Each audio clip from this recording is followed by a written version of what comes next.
Sometimes it's hard to find the right words to express ourselves succinctly in a way that accurately reflects our intentions. Sometimes it's the words we use, sometimes it's the way we say them. Sometimes it's more to do with the other person than us.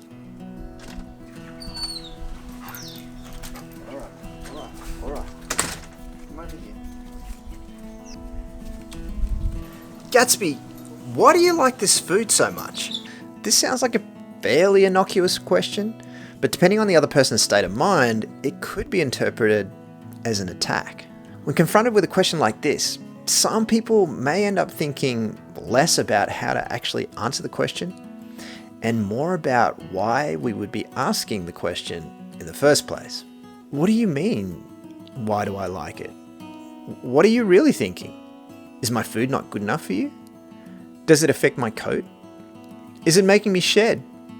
Does this dog food make me look fat? Does this mean you're taking me to the pound?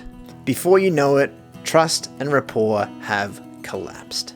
So how can we do this differently? How can we ask what we need to ask or say what we need to say without endangering rapport? The answer might be simpler than you think. We need to share our thinking. Look, the only reason I'm asking is that because when I was at the pet store the other day, I noticed there was a new flavour. And I was wondering if you'd want to try that one. So you might share your thinking right off the bat like that. Or you might do it in response to a verbal or non-verbal cue from the other person that indicates that maybe they might have taken your question the wrong way.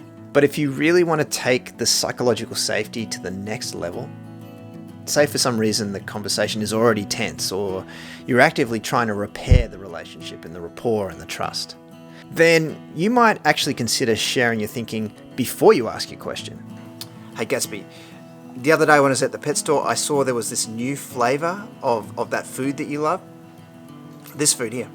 And so it made me think, what is it about this that you love so much? And I mean, would you be interested in trying something new after having done this one for so long? So as you can see, sharing your thinking first not only helps the other person understand better where we're coming from, it also gives our brain a chance to craft our question in a less threatening way. So what's the evidence for sharing your thinking? Jonathan Silverman, one of the authors of the renowned Calgary-Cambridge framework, describes shared thinking as a classic example of a facilitative communication skill. These skills were developed some time ago by psychologists Carl Rogers and Gerard Egan. In this study, researchers looked at differences in communication style between doctors who had received malpractice suits versus those who hadn't. What they discovered was that doctors who'd never been sued were much more likely to use these kinds of skills than doctors who had received malpractice suits in the past. So how might these skills be used in interactions in our real working lives? So if these symptoms have been here for a week, why did you come into the emergency department today? Why would you be asking me that? I mean, he thinks I'm a fraud. He thinks this is all in my head. I don't think I like this doctor.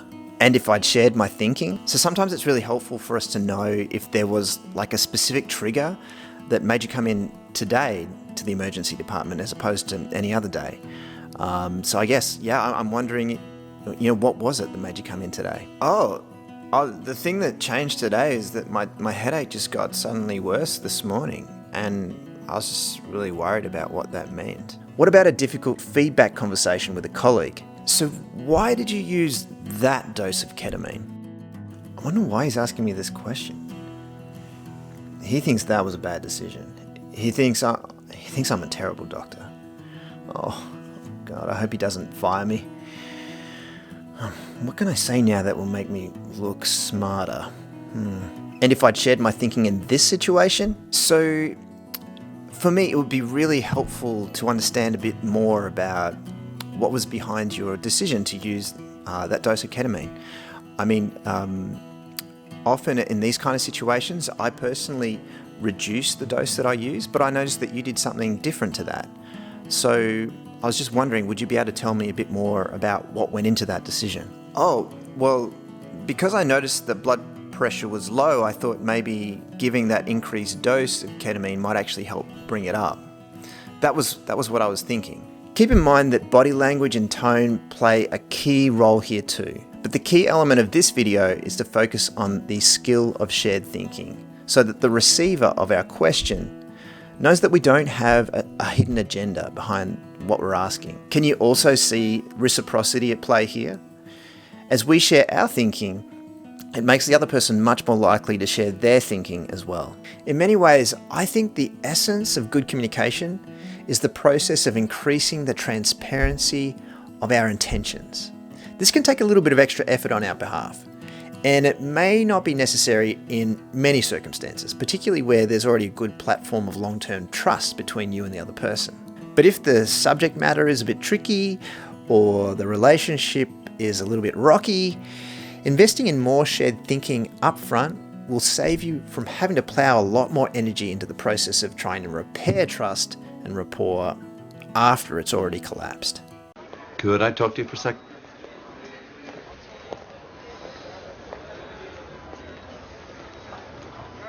Can I let my mind wander, or are we doing something? I just wanted to say that I'm sorry. Holy crap. Shared thinking is an invaluable skill for building, maintaining, and repairing trust in the context of any difficult conversation. But often the hardest part of a difficult conversation is just getting started. If you'd be interested in learning 3 evidence-based tips for how to get any difficult conversation off to a good start, then you should watch this video. Thank you for watching. Thank you for all your feedback and input, and I will see you in the next video.